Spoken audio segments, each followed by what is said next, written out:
We hear a lot of perspectives on the Mankind podcast. Inclusion of a guest is not an endorsement of their views, and the opinions expressed here do not always represent the mission or values of the Mankind Project USA. Hey guys, Brandon here, just jumping in quickly before we get into episode 50 of the show to extend our deepest condolences and sympathies to the Bly family. For those that are unaware, we lost a giant in the men's movement, Robert Bly, the American poet, essayist, lecturer, leader, teacher. Many of you know him for his book Iron John, and for those out there that are involved in men's work, his writings probably had something to do with you either getting involved or being a part of this work. And so we really want to just take a moment to honor this man whose legacy and whose lessons and teachings are going to reverberate for decades, if not centuries to come. Rest in peace, Robert Bly. Hey, I'm Justin Baldoni, and you are listening to the Mankind Podcast.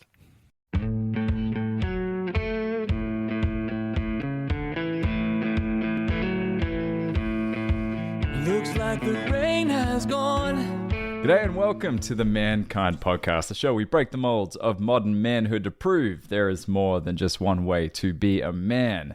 I'm your host, Brandon Clifton. I'm also joined by co-host Paul Newell. Yeah, buddy. My friend, great to have you here today, mate. How are you? Great to be here. I'm doing great, man. I'm doing great. I'm excited for people to hear this episode. It's gonna be cool. It's good. No doubt, no doubt. We've been teasing this episode for many weeks now. And we're very excited to have this episode 50. I can't believe we've made it to 50 episodes, which just... Damn. I mean, blows my mind. This is one of those things that I feel so grateful to be in a position to share the space with you and Boysen, and to share the space with the incredible guests that we've had over the past 50 episodes. I mean, launching at the tail end of February, mate, we had, two of the original founders of the Mankind project kick things off with us, Bill Cowth and Rich Tosi, to talk about where we've come from. We've had legends in the work like Dene Maria Sebastiana, of course, the great man from the Ever Forward Club, Ashanti Branch, who planted the seeds for this whole initiative. And man, Tony Porter, Niobe Way, Judy Chu, like, come on. Yeah, that Lee Moon-Wah interview you had too was tip top. Oh, tip top, brother. Man, tip top. Talking about racism, God, didn't that make me... Oh, God, that put me in a beautiful place to grow and learn, as well as exposed a lot about myself that I'm proud to continue to be working on. I mean, we've Terry Real, we've got, UFC champion Frank Shamrock joining. This has just been such a fantastic journey to share this space and have these conversations. And today, to introduce Justin Baldoni from the Man Enough podcast, the Man Enough book, Undefining My Masculinity. You may know him from his TED Talk about how he's done being man enough, in quotation marks. And you may just know him from Jane the Virgin and a couple other TV shows and movie projects that he's been a part of. And he joins us today for a powerful interview that we were able to share with Paul, Boysen, and myself. Now, Boysen can't be with us to record this introduction because he's finally taking a week. I almost passed out off my chair when I read that in the chat. I'm like, good for you, Boysen. Good for you. The man's got to sharpen the axe if he wants to keep it sharp. And I'll tell you what, that man does so much to keep this organization moving and alive. So blessings and kudos to him to finally take a week off. Very well deserved. So, Truth. Yeah. No. Truth, man. I just want to say something that really that resonated with me with what you said about the 50 episodes, and it relates to this episode with Justin, about how over the past 49 episodes have been a lot about the development and diving into the work. And I think it's looking at the catalog on what's been done so far. Kudos to you for having these conversations and being willing to experience that growth. And kudos to the podcast and all the men that have come on, men and women that have come on, because I think it's amazing that there's this collection of interviews and podcast sessions that challenge and encourage growth. And in so many different areas, Brandon, it's beautiful, man. And I think this is representative of what the Mankind Project has been doing.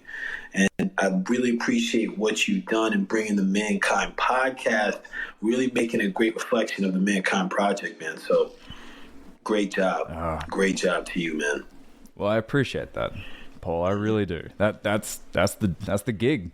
That's what I've signed up for, you've signed up for. And, you know, a big part of our mission for the podcast is to get rid of the echo chambers.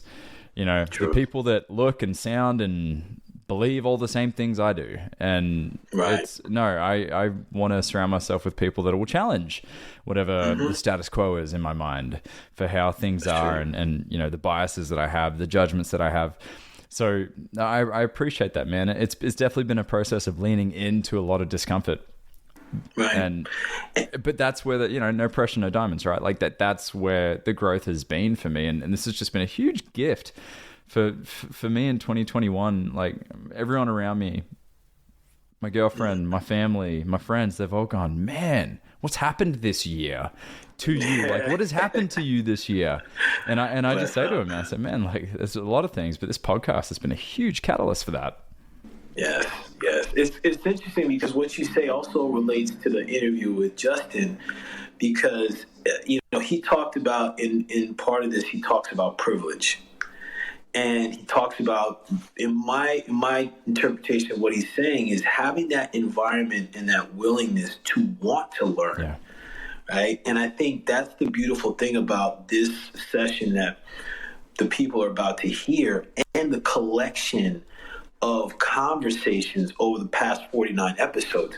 It's a space of being willing to hear it, and then the encouragement and the space to integrate it into life. So I think that's a huge piece. And I think that's what keeps us in growth and evolution. And Justin mentions this too, is being able to have those difficult conversations and the space to learn, right? It being free of the space, or it being free of any kind of judgment or criticisms. It's more of hearing and growing and evolving. So I think it's really appropriate that the interview with him is our 50th. Yeah.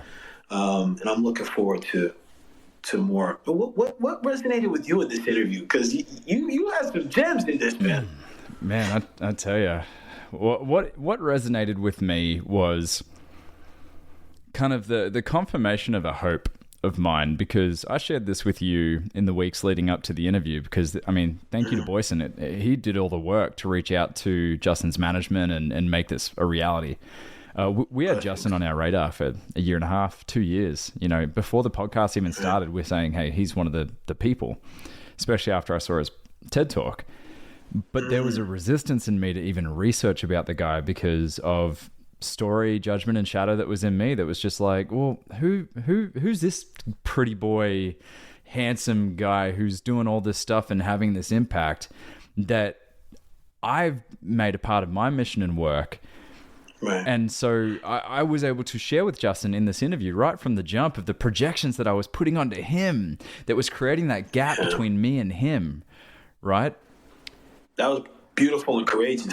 I was so happy to witness that live. That was awesome. That was awesome. Oh, thank you, man. Thank you. And, I didn't want, this wasn't me trying to say to Justin, like, to rescue me from those feelings or all the rest. And it wasn't even something that I needed for him to receive. But the fact that he did receive it, the fact that he did say, you're not the first. And guess what? I do the same thing. Like, he owned it himself, that he himself has these projections or judgments on others that are in the same space.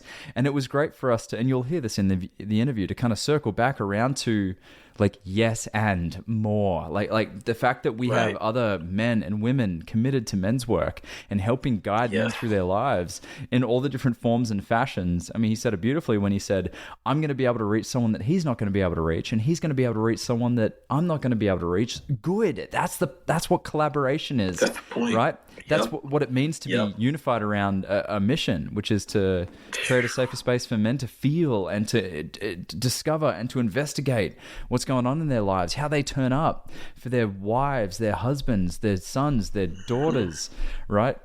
So I ended this interview with the four of us just with such a wholesome feeling of just there is such great work being done.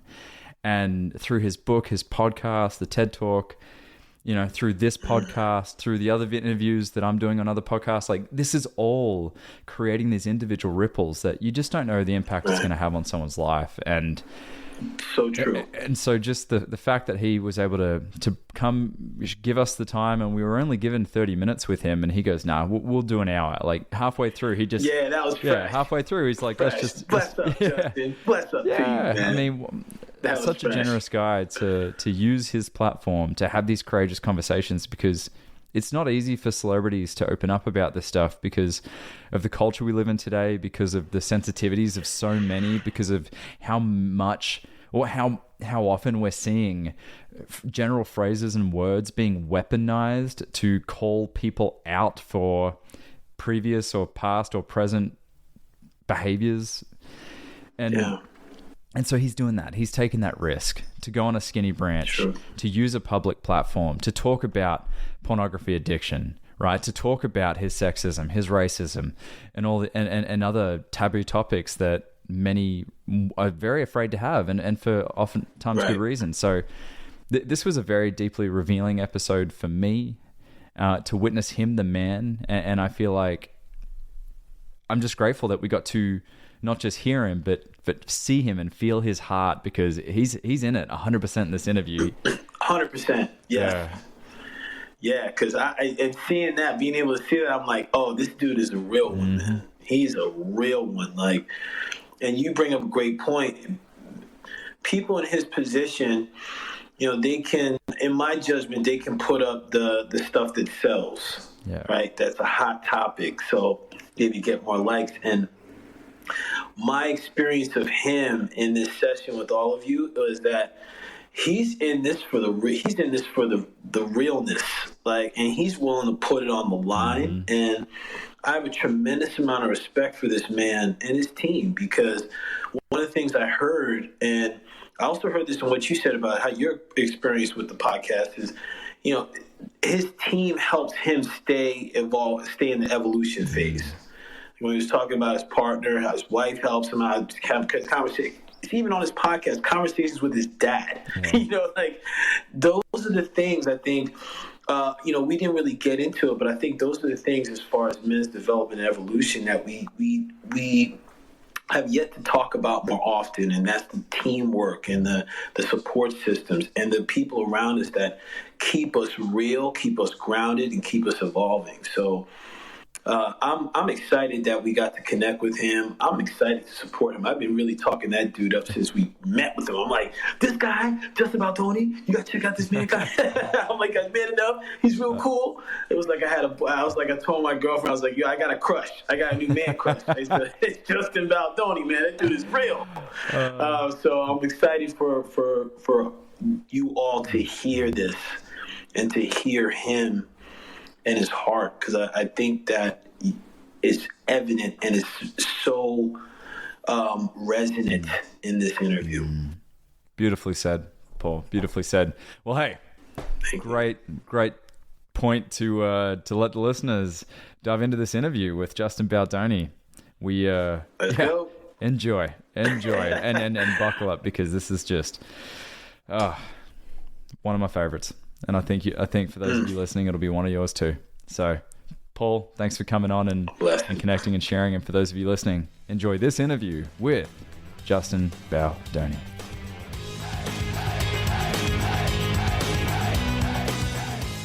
G'day and welcome to the Mankind Podcast, the show where we break the molds of modern manhood to prove there's more than one way to be a man. And this is also the place where men get a chance to come, to collect, and to get away from the media's magnifying glass. How can we as men become better citizens for this world and those that don't identify as men?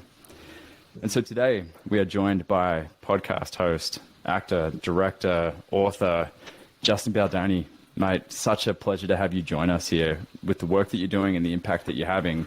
I'm just excited to see what we can create together today to continue with our mission. So, mate, take a moment, please. Would love for you to share with us just what is the mission for you right now? What is the drive? What is the impact that you're hoping to have? Please. First of all, Brandon, thanks for having me. I know I've heard of you guys for years. I know we've been, I think, trying to make a version of this happen for quite a while, circling each other, and I'm grateful to share space with you, you brothers today. What a question. Look, man, I'm right now at this point in my life just really interested in telling the truth. I just want to uncover and tell the truth, and find the truth. And I believe I'm a truth seeker, and sometimes we intentionally avoid the truth, and we pretend it's not there, and we don't want to look at it. And we do whatever we can to keep this idea of the truth that we have created for ourselves, that we know isn't the truth, alive in our lives, and that doesn't serve us. And so what I'm really just looking in every area of my life is what's honest, what's true to me. And so yeah, and on that journey, that journey led me, to masculinity, because being born as a white, straight, cisgendered male, I've been conditioned to see the world a certain way, and so much of what I thought was true just isn't. And I'm learning to accept that and embrace it, and find the comfort in the discomfort, if you will. So that's kind of the journey that I'm on right now. And in terms of impact, what impact do I hope to have? So long as I'm true to myself, the impact doesn't matter. I don't do this for the macro. I don't do this to, sell millions of books or affect millions of people. I think that, as my wife and I talk a lot about, and her quote, the greatest activism is self-activism. And so long as I can, be okay with the man in the mirror, and understand that when I go to bed at night, I like and love myself, and I've been true to myself, then it doesn't matter how many people I reach, so long as I reach one person, and that's the person in the mirror. And if I can reach that person, then I can reach one more. And that's what matters. That's not what society rewards. That's not what the pyramid scheme of the patriarchy tells us. But it's the truth. Blessings, man. Blessings to you. Thank you. Speaking to that truth, Paul, mate, would love to, if you can take us through talking to that man in the mirror. So let's do like a quick check-in, and for those that are listening, for those that are listening, men, women, where is that space of truth in you? Like, where's that space of truth that, Justin, what you were saying that resonated deeply, is that truth that I don't want to address? Where's the truth that you don't want to address? Mm-hmm. And I'm going to check in with that. I'm going to check in on the truth around me as a father. I'm a non-custodial dad, and I've been struggling with it for a little bit. And, I've been having this interview. I've been listening to some of your podcasts, Justin. The one I just listened to literally yesterday was the one with YOLO about body image. And then that night I was dealing with the situation with my son getting bullied because two boys at school said he had big tits. Oh, and sorry. I'm so sorry. Yeah, and I was too, and at the same time, I saw it as a truth for me to address those spaces where I allowed people to dictate how I'm supposed to be, right? How I'm supposed to look. Because I encountered the same thing when I was his age. He's 10, and I was chubby, and I had boobs. And it helped me to see the truth as a father that whether I'm physically there, I can always be there energetically and be a support system for him. And that's the truth for me that a lot of times I tend to shy away from. I tend to shy away from the impact that I can have, thinking that I have to be physically there with someone or something in order for it to look like how everything else is supposed to look based on conditioning. So that's my truth. The truth is I can be present without being physically present and show up as a father in a unique way. And I'm in. Thank you, Paul. That's beautiful. You're welcome. Thanks, Justin. Thank you for that interview, man. Yo, I was like, okay. And literally, I'm like, I just heard this. Yo, so it's synchronous, man. Blessings to you, Justin. Blessings, man. And YOLO and the whole crew. Nice. Next man. Thanks, Justin. I'm Boysen. We haven't met, and What's up, Boysen? we've been circling around each other some. Thank you. Truth, the frame of enoughness, where I'm not enough, where I am enough, truth of my enoughness, what I've been facing in the last couple of days, I'm a workaholic. And Here. Yeah. And even when given the opportunity to take space to take care of myself, that there is this incredibly loud voice, thanks mom, thanks dad, thanks what I grew up in, the space that I grew up in, that says if I take a break, I'm not enough. If I give myself the space to slow down and breathe and not be going all day, then I'm not enough. And then the ripples of that, like, one of my kids is home from school. They're not feeling well today. And so I get resentful and pissed off at my 15-year-old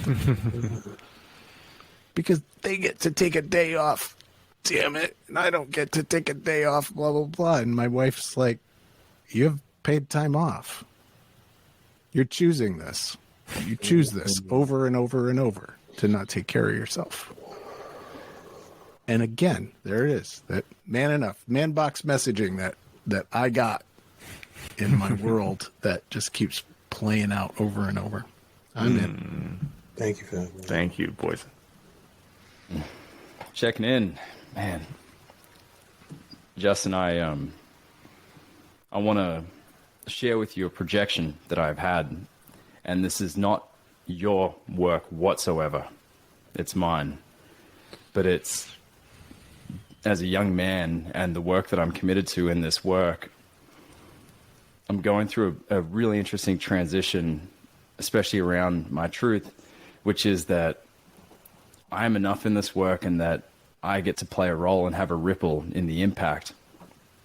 And something I'm not proud to share, but also am happy to, is that when I saw your TED Talk and saw your book and your podcast, I was like, oh, that's what I'm trying to do. And look at the success and look at the impact. And when I was able to move through that and identify the story behind that and the competitive conditioning of number one and all the rest, and I read your book and just cried throughout the whole bloody thing and watched your TED Talk and listened to your podcast and absorb, and I'm just blown up with all this gratitude for you, mate. Knowing that my truth and how it relates to your existence and the work you're doing, it's a yes and a yes for me. And I have so much discovery to do with that, and gratitude for you, mate, because fuck, you're doing such a brilliant job at what you're doing. And so yeah, I'm just grateful to be in the space, mate. I'm in with that. Nice. What a beautiful share, Brandon. I really appreciate that. That's real vulnerability right there, man. That's you walking the walk. It's a very hard thing to admit. It's very hard for us men to admit that. And I always find some of the closest friends I have in my life are those who have admitted that my sheer existence has triggered them. Because I know I can trust that person. Right. And that is the bedrock of what all relationships are built on. That's vulnerability. And before I check in and share, I just like to offer that it's all hands on deck, brother. Yeah, man. Fucking A. This is this work. We have to be very, very careful. Those of us that have chosen to do or dabble in this work, to not conflate it with patriarchal norms. Because this is not again, like the reason I joke about the pyramid scheme, which was something that my co-host Liz Plank once told me, is that it's this, the whole idea of the patriarchy is this like foundational myth that we're not enough as we are, therefore we have to do all that we can to climb to the top of something that doesn't exist. Yeah. And so when we're talking about literally trying to help men recognize their enoughness, their innate enoughness, trying to create a more just and equitable world, a safer world for women and gender nonconforming and trans folks, a better world for our children, we cannot allow ego in. Truth.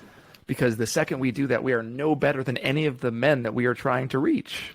Mm-hmm. We're not different. We're just like, and I can't tell you how hard it is for me to hear so many women who have told me how hurt they've been by men who claim to be feminists, by men who are doing men's work, by men who are wielding the weapon of vulnerability. Yeah. When it's not used with purity and sincerity, it's a weapon. We don't talk about that enough. Right. Because this isn't a game.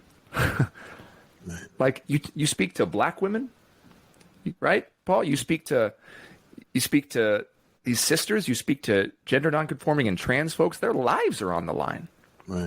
Right?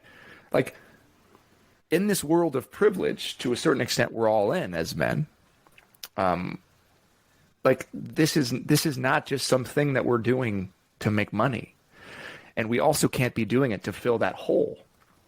Yeah. And this is something that I learned early on. Because, Brandon, I've had the same feeling at times about certain things. Like, oh, man, but he's doing that or he said that. And what then is reinforced in me is this idea that there's no room for me, which couldn't be further from the truth, right? I hate to use I hate to be cliche and use Broadway, but it's this idea of like Hamilton, right? Like the world wasn't big enough for both of them. When in reality it was. You look at the world, like all this competition, there's just plenty of room. Because Brandon, you have the people you got to reach, and Paul, you got the people, and Boysen, you got your people. And guess what? All of us together are not even reaching a tiny fraction or percentage of the people we need to be reaching. Yeah, right? Yeah. What we want here, the real outcome of all of our work is that sexual assault cases go down generation to generation, right? Child molestation goes down. Yeah. Like, folks falling into the prison system goes down. It has political effects.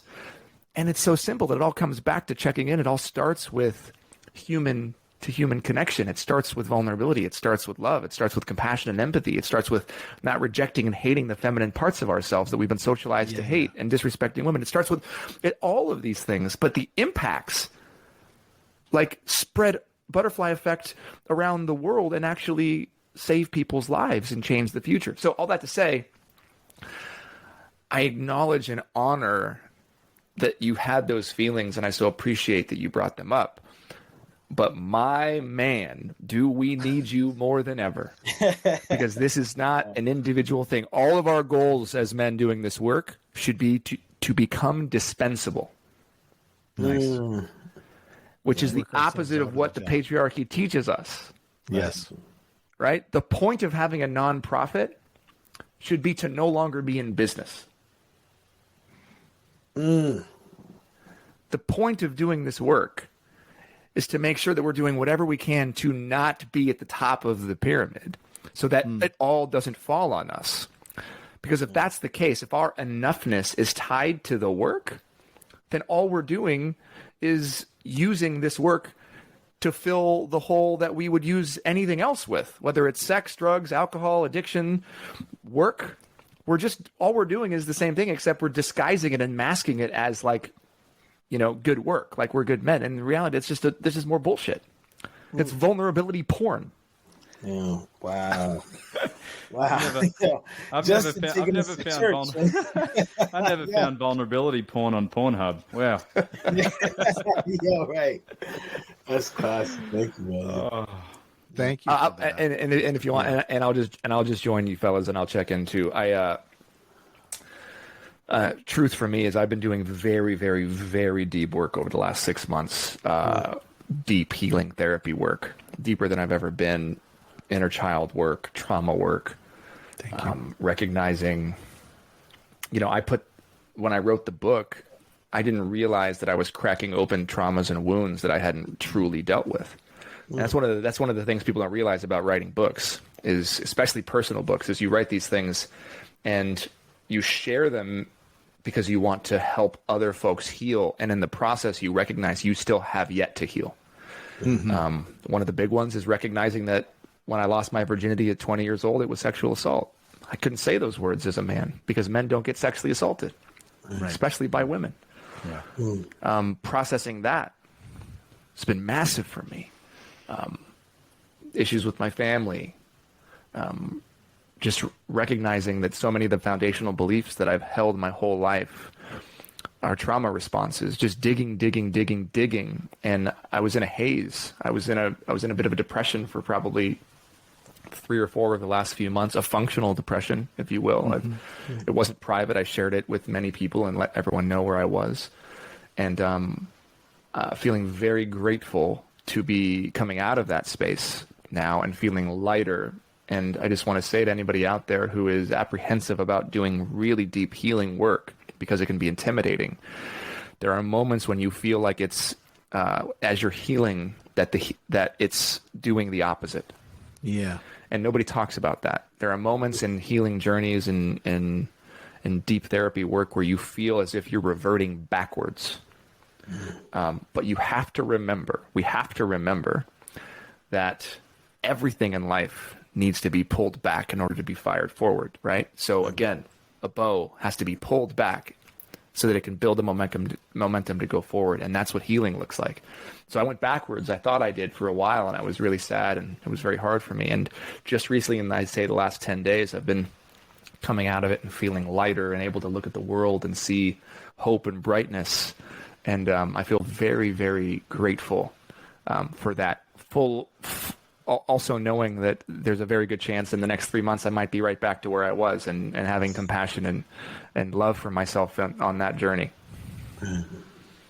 Blessings, man. Let's breathe for a second. All right, let's breathe that in.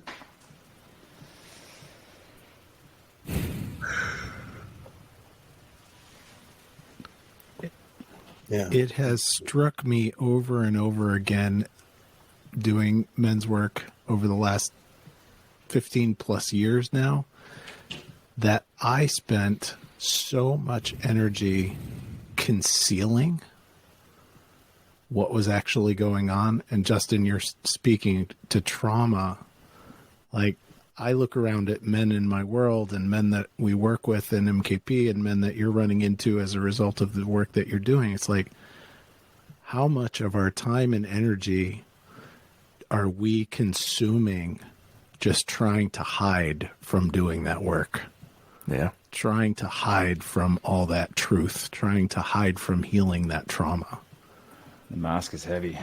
It is. I think that's where a lot of men go into sickness energetically. It's like you're holding on to so many things, and there's a failure to have a release. So I hold, and the body, the body does keep score. It's going to let you know, like, okay, I've been holding on to this for a while, and I'm going to break down. So take care of it. So I appreciate that more men are doing that healing work, and just what you're doing, what we're doing in these circles, because it's something that's necessary. Yeah. Well, have you all read The Knight in Rusty Armor? Have you read that in your men's groups? I have not. I highly suggest it. If you read my book, the whole final chapter is about it. I lead up to it all through it. I first heard about it from my old therapist, who's now a friend of mine. We transitioned to friends and no longer a therapist anymore. But I took my entire family on a 3-day intensive retreat. It was crazy. And on that retreat, we read The Knight in Rusty Armor. There's also a female companion book called Letters from Juliet, I believe, or to Juliet, Letters from Juliet. And it's essentially about the armor that we put on our entire lives, the armor that we become known for in the world. And this knight, as an example, had the most beautiful armor in all the land. He was known for slaying the biggest dragons. He was the man. Everywhere he went, he was celebrated and revered. And that armor became his everything. And he had a wife and child at home. And he would come home and he wouldn't take the armor off because the armor became a part of him. And finally his wife said, I need to know who you are without the armor. I can't see you. I can't reach you. I don't know how to get to you. Your child and I need you. And he said, okay. And he tries to take the armor off. I'm summarizing terribly, but he tries to take the armor off, and he recognizes and realizes that he doesn't know how. He forgot how to get his armor off. So his wife gives him an ultimatum. You take the armor off or we're leaving. So he decides to take the hero's journey into the woods. He meets Merlin. He slays dragons, all of these things. Metaphorical dragons, if you will. Can't figure out how to take the armor off. And finally, in his desperation, his surrender, he cries tears he's been suppressing his entire life. And it is the tears that melt away his armor. If you're enjoying the Mankind podcast, how about taking another step? This one takes some courage. And you've got it. Check out the Men's Work Introduction. It's 3 sessions over 3 weeks. New sessions start every month. And we even have a cohort tailored to LGBTQ men, which you can learn more about at bit.ly/menswork2.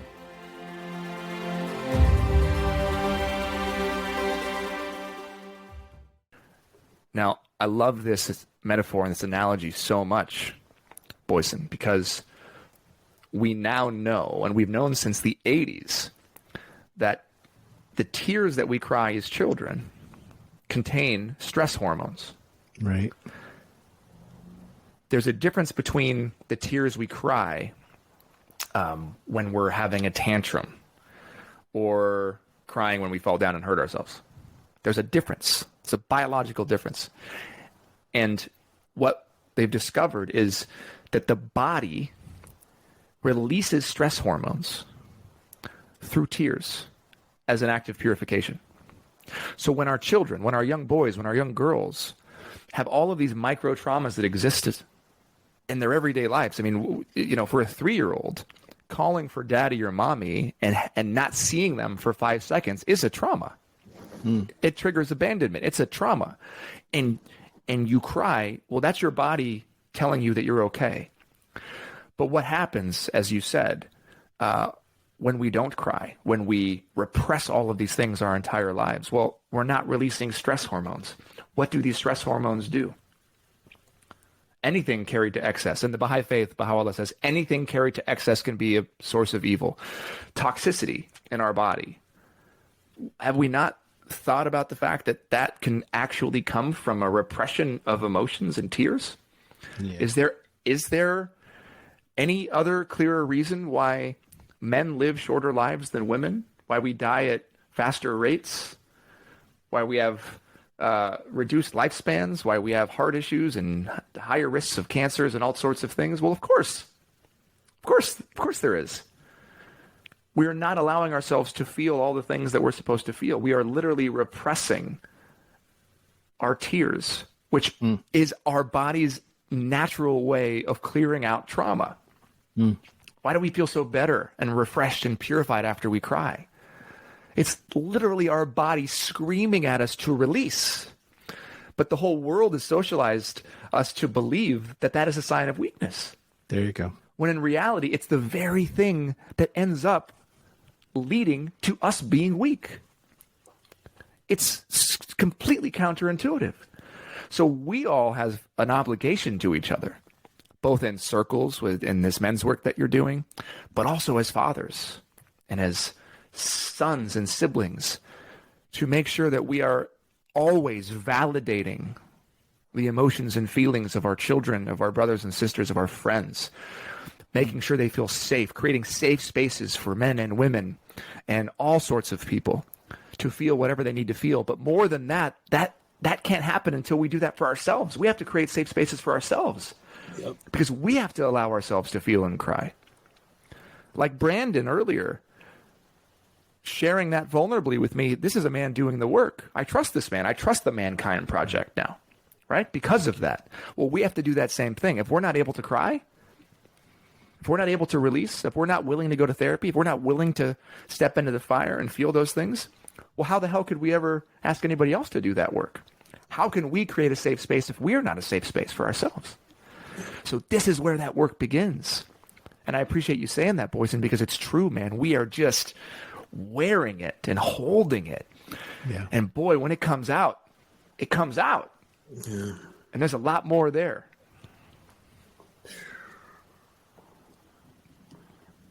Yeah. Woohoo! Sorry, guys. I love talking to fellas. I love talking to guys. I'm sorry. I don't mean to. I mean, you've invited me on this podcast, so I don't mean to take up too much space. Because we wanted to hear from you. That's why we invited you. But yeah, that's so important. This stuff's so important. So we've hit trauma.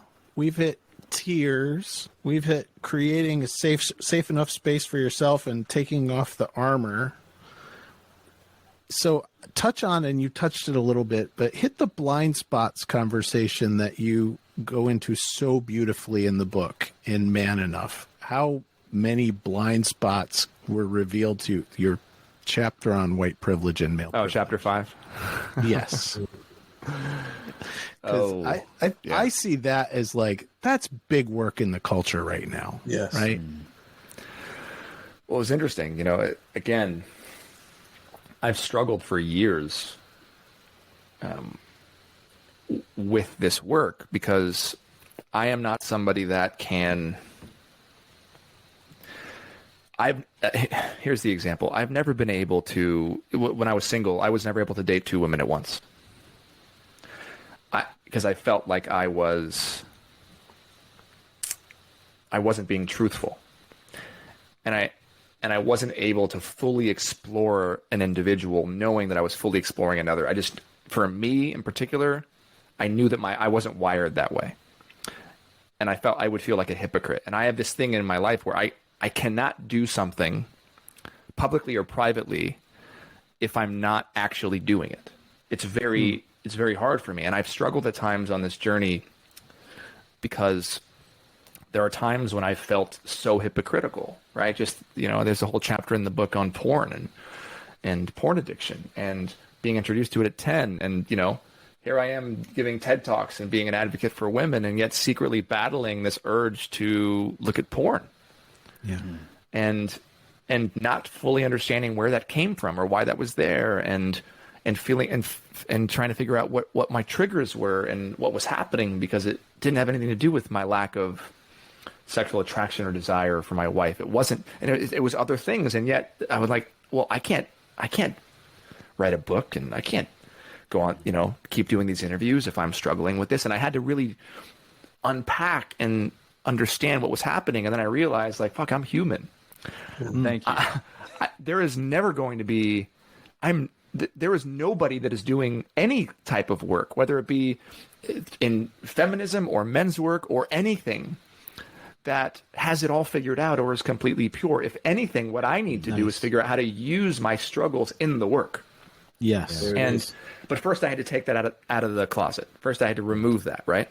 And nowhere was that more evident than when I looked at my work as a male with sexism and compared it to my work as a white man with racism. Wow. And I feel very blessed to have my brother, best friend in the world, be a black man, because I have a mirror held up to me 24/7. Because there is space for him to sift through the bullshit and call me out. Yeah. Most folks don't have that opportunity. I feel very privileged that I have that opportunity. That being said, it's very clear that's not his responsibility. It's a role he's taken on and chosen, and one that I have embraced with open arms, even if at times it has been extremely challenging. Extremely challenging. And having heard from my brother years ago saying, my man, if you just put 1/10 of the effort that you put into masculinity, into racism as a white man with your platform, you could make such a massive difference. And his frustration at me for why I wouldn't. Now, what he was up against was my own unwillingness to address and look at my privilege. See, sexism, masculinity wasn't as much of a challenge for me because I already didn't like the system. Yes. Good. Got you. I didn't feel like I didn't feel that I was inherently benefiting from the system, because the system of masculinity has hurt me so much. Despite my appearance, despite the way that I look, despite my privilege, men have hurt me so much over the course of my life. Man box has spiky walls. It sure does. But when I looked at my whiteness, I haven't seen how that hurt me. Yeah. So I was benefiting from my whiteness. So therefore I was more reluctant to tear it down and oppose it. And when I saw that, I realized I could not continue doing this work or release a book unless I really dug into it and addressed it. So it was the last chapter I wrote, even though it's in the middle of the book. And I talk about it early on. And the whole point of the book was not like, I'm not teaching you how to be a man. I can't teach you how to be a man. I'm not an expert on anything except myself. However, I can use my story and hopefully inspire you to look into yours. And nowhere was this more important than in the concept of privilege. And so what I did was I dug in to myself, and I shared, not even all of them, a few of the ways in which I have been racist, in which I have committed microaggressions against people that I love. Jamie being one of them, another dear friend of mine, Kay being another. Of course, sought their permission long before. And I shared not from a place of, hey, pat me on the back, look how good of a white man I am. Yes. But from a place of, if I am writing this book and sharing this stuff, there's no chance in hell, if you are a white person, that you haven't done something similar without realizing it. Right. And that is what privilege looks like. And privilege, again, is not a bad thing. It's only a bad thing if you don't use it. Yeah. If you don't use it to dismantle the system in which you are given the privilege. And that's what we don't think about. That's the conversation that doesn't exist right now. Is this, so because I have privilege, I'm bad? No. Yeah. No. Thank you. Thank you. It's not bad. You're not bad. Men are not bad. White people aren't bad. This is not binary. Yes. But if it's preventing you from fully seeing another human being's struggles, if the system that you are enjoying or living in, or struggling in, which is the other barrier, is preventing you from seeing somebody else's struggle, then that's privilege. Right. And nowhere did I learn more about privilege than in conversations with black trans women. Mm-hmm. Because in conversations, in one-on-one conversations with black trans women, and when I heard them recognize their privilege over other black trans folks, I said, and why am I not looking at mine? Wow. And so all that to say, it was a very hard chapter to write. It was very confrontational. I felt like throwing up multiple times. I try to get out of writing this book more time. I try to get out of, first of all, Brandon, I hope this makes you feel better. I try to get out of the TED Talk. Literally everything in this space I've done, I have tried to get out of and quit. Yes. And it is in the fear of it being released to the world that I know I need to do it. But I have tried to manipulate the situation to get me out of it. My son was born 8 days before the TED Talk. I was shooting a TV show. I was like, I don't think, I feel like there's better people, but I needed to do it. It's the same thing with the book. It was too much. I wrote it during COVID. It was already late. I was editing a movie that I had just directed. My kids were banging on the doors. I was suffering. I was in it, digging up my shit. Publisher, what if I just gave you back the advance? I literally said that. Wow. But there was a spiritual umbilical cord that connected me with the work. And I knew that if I got out of it, that I could never live with myself. And part of it was, we have to address this stuff, the deeply uncomfortable stuff. And in many ways, it sounds terrible, but the cure for cancel culture is canceling ourselves. We have to be willing to admit our own faults, our own shortcomings, our own racism, our own shit, and say, hey, I am a part of the problem, but I'm also the solution. And that was the whole point. This is what I'm doing. This is the work. And if all of us did it, if all of us would just admit that we're fucking human beings, Yes. that we are not completely pure, that we have ambitions that are not always perfect, that we have trauma, that we've been messed up, that we have all sorts of dysfunctions, and use those things as Rumi says, the wound is where the light enters you. If you use those things as connecting points, then we could recognize our uniqueness and our oneness and sit at the table and build bridges instead of walls and start to heal. Mate, and I love that the work that you're doing through the book and the podcast, I witness and hear you call people in and not call them out. Well, I learned that from Tony Porter and Ted Bunch at A Call to Men. That's their whole thing. Love Tony. Yeah, and that's how I learned it actually too when he came on, was to say, we got to stop pointing the finger or slamming people. Invite them into a conversation. Exactly. And Jamie, on your show, oftentimes when he hears someone admit that they've said something or there's an ouch, right? Something that could have a unintended impact. He always goes, good. Yeah. Yes.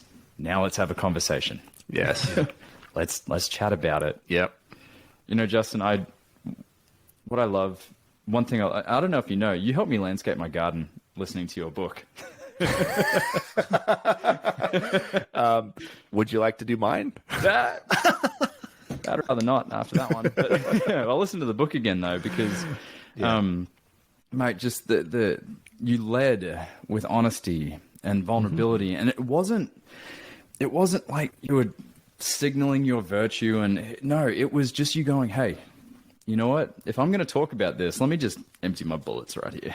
Let me just. There's a lot more that weren't emptied. Let me just tell you that. Well, and yes, and always, right? That's a part of the process and the journey. But what you did for my partner, and what you've done for other men that I've shared your book with, is you've opened the door to at least begin the journey with that work. We're opening the door right now. Yeah, that's what you're doing, Brandon. There are men's organizations out there that are reaching out to various different kind of groups of men. There are those that are reaching to men that are already on the path, the journey, and open, whereas I feel called to touch the hearts of men that are just arms crossed. Yeah. Like, back up, get away from me. Don't you bring any of that insert word here. It's the back row guys. Yeah, the back row guys, right? And if we can have that conversation to say, hey, you want to talk about it? And you're stepping outside the binary. Like, one thing I've loved about since moving to the South, I mean, I came to the South with so many just assumptions of what it was going to be like, right? And how wrong I am and how wrong I was, because to have at the same table those that vote left, vote right, BIPOC men and women, and for us to be at a table, and the link between us being maybe not a wantingness to see things from another person's perspective, but at least a willingness to have the conversation and be there and look at the difference in the room and go, what do you have access to in your journey and your wisdom that can guide me in my hero's journey? What do I have access to that can support you in your journey too? And that's why I'm just so proud of the men that just uncross those arms, even just a little, even if they just take a little bit of tension away, just to show some openness to this work. And I'm grateful for you, Justin, because you're not banging down the door and saying, you need to stop being this way. You have to be this way if you want to be a man, or if you want to be a good man. That's not helpful.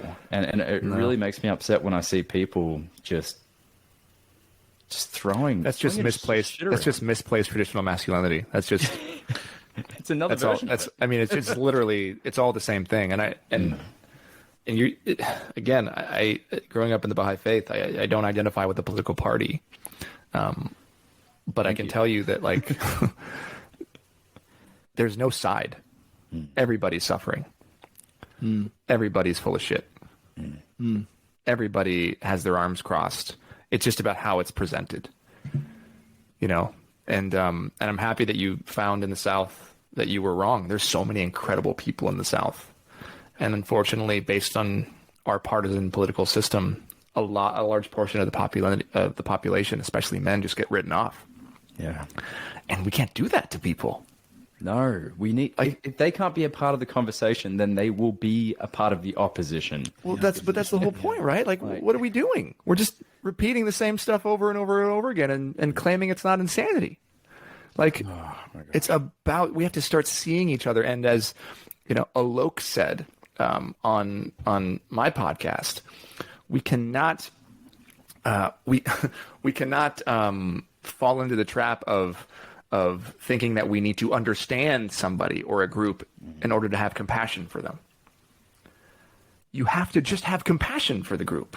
Right. You have to, as you said, be willing to love a person despite the fact that you don't understand them. Right. And that's what we're not doing right now. We're just writing off all of these men, these good men who show up and who want to be better and who are doing their best and who have been taught to believe something their entire lives. And we're saying because of how they were socialized and raised that they're a certain way. No. All of us have goodness in us. If we believe in God, if we believe that God created us noble, then we should be looking at the population, at the world, as a just and loving father would look at us. And that means there's no man left behind.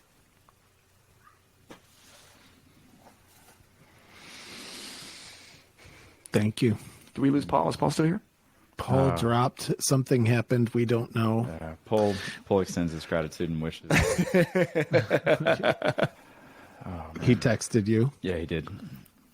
Give him my love. Such a sweetheart. We love Paul. Paul can create. Paul is one of those magical instantaneous space creators. What a gift. Put Paul in the middle of the room and go, boom, boom, create space, Paul. And it's just, the container gets set. Validation. So I keep learning with teenagers, I don't have to agree to validate. And that struggle of, I don't have to understand, as you just said, Justin, is like, it makes sense that you feel that way. Got it. Makes sense that you feel that way. From your perspective, sitting where you are with your programming, with everything that I can't understand, can't experience, can't be sitting in your shoes, I validate exactly what you're experiencing right now. And I don't do that enough. And I look around the world and I don't see a whole lot of that happening. It doesn't. I mean, it's very rare. Gosh, I remember when the Black Lives Matter movement began, we did a previous show, Mass Off Monday, and I had Paul and another man, Baradaji, come and join us. And I literally started the conversation with, I'm a white guy. Help me understand what has led to this moment. And I look back and I could vomit. Yeah, but then again, and Brandon, like we don't hold enough space for those conversations to be had and mistakes to be made. And I wouldn't even want to call them mistakes. I think they're learning opportunities. Nobody taught me that growing up. No. Yeah, right. Like, and And we just assume that everybody should know better, right? It's like, we just assume it's like everybody should just know. That should be common knowledge. And again, it all comes from this very righteous place of like not being willing to see somebody else's point. And I'm not excusing behavior or racism or sexism or any of these things, but we have not been. I mean, just look at our education system. Look at the books that are in our classrooms. I learned Christopher Columbus was awesome. Like that was what was taught to me in rural Oregon. And I was so proud to be Italian because he was. Like that wasn't Thanksgiving, all of this stuff. Like we were not taught these things as white folks because we didn't have to be, because we got to control the narrative. We didn't want to feel guilty about it.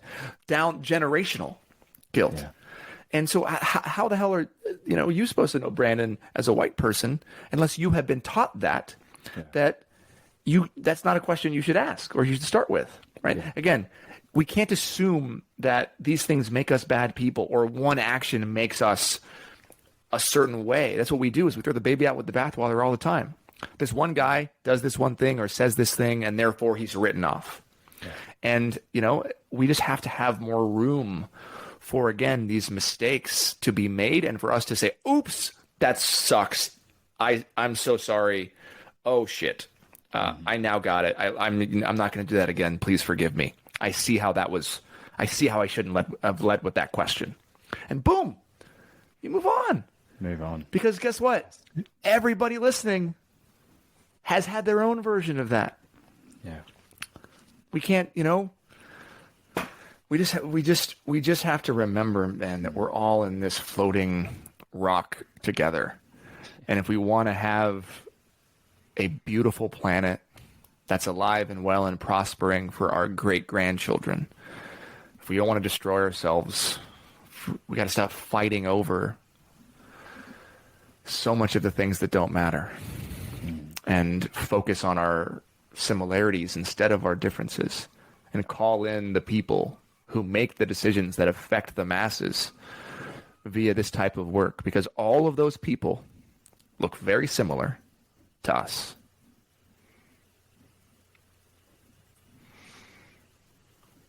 And I think I feel like our political opinions and everything else that puts us on the fringes sits right on the outside. But as human beings, God, the crossover is massive. And man, that's my hope too. And with respect to your time, Justin, I just want to ask you, this movement now, we're seeing a lot more awareness around masculinity, manhood. These conversations are happening more in a different way, almost every day. It's continuing to transform. For you, what is your wish for generations to come? For young boys, young men, older men, like if you could wave a magic wand, what would that look like? If I could wave a magic wand, I would want everybody to believe that there is a God, and that God loves every single human being on this planet equally, regardless of religious preference, race, gender, socioeconomic status. That every person on this planet is loved and held and seen and is valued and is enough.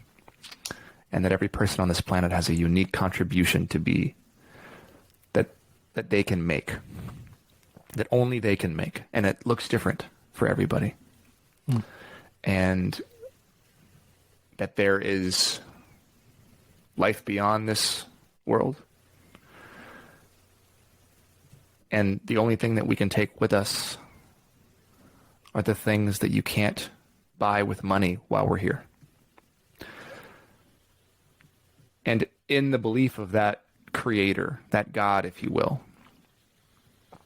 comes the adoption and belief that because we are all enough, then we can see the enoughness in everybody else.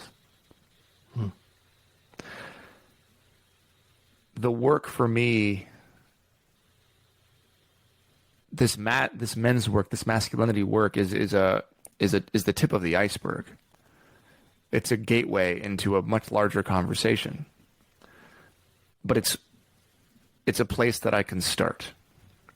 And because outside of gender and norms and all of these things, we're human beings that still need to get along. And we'll faction and separate ourselves till our very last breath if we don't believe we have a common purpose and goal. And that would be my magic wand would be that we all believe there's something greater than ourselves, and our job here on this planet is to be of service, to develop all of the things, to acquire all of the things that money can't buy, and to see that we are, as in the Baha'i faith, as Baha'u'llah says, as the trees of the fruits of one tree and the leaves of one branch. That would be my magic wand. It's not a short-term thing. I'm not going to ever be satisfied with, great, my work touched this many people or this, because that's not what the goal is. The goal is an eventual transformation of hearts, which is not something that I can do. Only God can do that. Only our collective whole of a humanity can do that. And that's why I say it's all hands on deck. It's the work. It's the work before the work, if you will. So yeah, that would be my larger magic wand. Thank you. As they say in some circles, may it be so. Yes, anytime, gentlemen. Bless you. Thank you. All right, guys. Great work. Take care. Brandon, thank you for sharing that, man. Very sweet of you. My pleasure, brother. All right. Thank you. Much love, guys. All the best. And my love to Paul, too. We'll talk soon. And that was Justin Baldoni. And this has been the Brandon. Oh, I'm muted. Mankind Podcast, the show we break the molds of modern manhood to prove there's more than one way to be a man. We'll see you next week. Lots of love.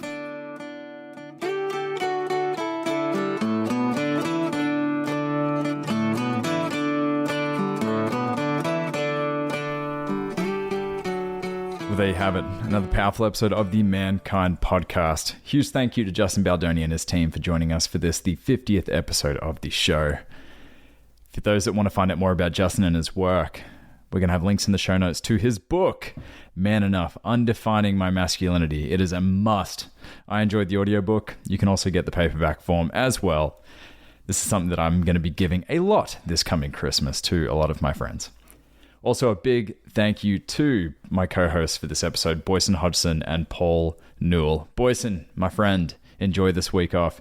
I tell you, for those of you listening, I have known Boysen Hodgson for about 8 years, give or take thereabouts, and I've never known him to take a week off. And so, my friend, enjoy this. Enjoy sharpening that axe, and we look forward to having you come back and join us in this powerful work. And to you, the listener, I want to give specific thanks. Creating a podcast is not easy. Even with the fantastic team that I have, this stuff takes work. Finding the guests, booking them, researching. And the thing that gives me the motivation to do so is the fact that there are those of you that turn up each and every week to download and listen to these episodes. Now, this podcast is a listener-centric podcast, meaning I can go out there and interview all the people I want to interview every day. But if it isn't what you want to hear, and if it isn't where you'll find value, we're not going to do it. Now, for the next 50 episodes and the 100 to come, I want your voice, and I want your wants and needs and desires to play a role in the direction of this podcast, which is why I want to open the doors even wider for your feedback. What do you love? What would you like to change? Who are the guests that you would like going forward? What are the topics that you want to cover? All of that feedback is going to determine who we bring onto the show. Because here's the thing. I am a soul man doing this work. I'm an individual going on my men's journey. And I'm going to find people naturally that line up with my growth path. But guess what? We have thousands of you that listen every month. And there are thousands of men and women that are listening, that are doing their work, that are on their growth journey, that have insights, that have reasons and seasons in their life that bring up these topics of discovery that they want to dive deep into, and we want to dive deep into them as well. So please, using the link in the show notes, you'll be easy to find. I want to hear your feedback. Who it is that you want to come onto the show. Do you have connections to someone that you think would be great for the show? We would love those introductions as well. And not only that, there is, despite being a millennial, by the way, I'm not as tech savvy as many would assume. Now, on iTunes and with podcasts, there are these things called algorithms. I can't tell you how they work, but what I can tell you is that when you leave a rating and review for our podcast, it positions our podcast to make sure that the people that need to find this information, that can benefit from hearing the show, make sure they can find it. It puts it in front of them. And so unlike most other podcast hosts, I'm not going to just ask for the obligatory 5-star review. No, if it's a 3-star, it's a 3-star. What I want is your honest feedback. And I want your honest review of the show thus far for these past 50 episodes, because your feedback is absolute gold and critical to how we lead this show going forward. So again, tying this all up in a bow, thank you for turning up each and every week and making this show a reality. This show's changed my life. And I know there are many of you out there whose lives are being changed as well by the topics we're covering and the amazing guests that we're having. So big love to all of you. I hope you all had a safe, healthy, and happy Thanksgiving. And let's finish off 2021 strong. Lots of love. See you next week. This has been the Mankind Podcast, produced in association with the Mankind Project USA. I have been your host, Brandon Clift, and I personally want to thank our guests for joining us today and imparting their wisdom from their experiences in this amazing journey called life. And of course, I want to thank you, the listener, because through your attention and your support, you make it a heck of a lot easier for us to let men out there in the world know that they are not alone and that there is more than one way to be a man. Special thanks, of course, goes to my incredible team, Marketing and Communications Director Boysen Hodgson, producer and editor of this episode, Michael Russo, who makes me sound so much more intelligent than I actually am, so of course, special kudos goes there. And if you've been enjoying the music throughout this episode and all of our episodes, check out Jim, Donovan, and the Sun King Warriors. I have links to them in the show notes. Now, the fee for this episode is simple. If you found gold and insights that you believe could benefit your loved ones and those you care about, be sure to share it with them. And of course, remember that life doesn't happen to us, it happens for us, so long as we rip the pen out of fate's hand and become the author of our own story. So my friend, pick up the pen and we'll see you next week. Lots of love.